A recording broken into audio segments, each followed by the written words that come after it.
So we just finished learning about Unix wildcards, where we could use an asterisk.pdb to filter and look at only the files that end with PDB or protein database files in this directory.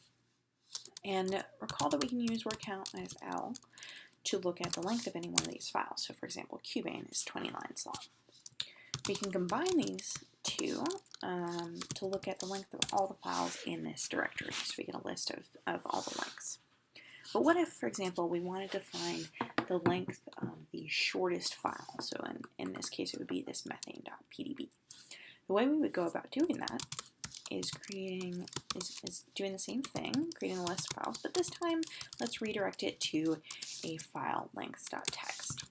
Now, if we look at lengths.txt, that redirect just put out the same output that would have come to your screen into that file.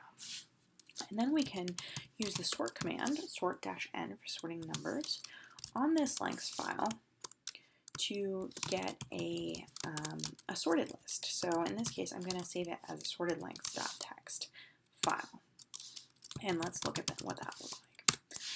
So here you've got sorted from smallest to largest, the files in this directory.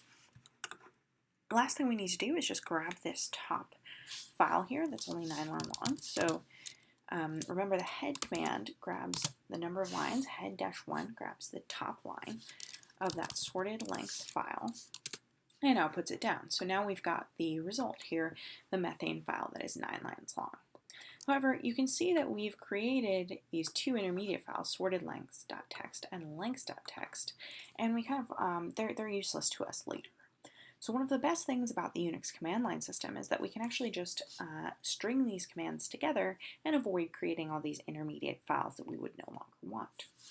So if we back up one step, let's just sort-n on the lengths file, but instead of doing the redirect output into a file, this time we'll type up a pipe command or a vertical line, which then sends the results of this portion right here, instead of out to your screen or into a file, it just sends it directly into this second command here, head-1. So if we execute that, we actually get the same results as we did when we did it as two separate steps. Now you can imagine we can back up one more step and apply that to the beginning of the problem, word count minus L, the PDB files. This time we pipe into sort-n, and then we finally pipe into head-1. And at the end, we end up with the exact same answer we got, but without the need to write out those intermediate files of sorted lengths and lengths.txt.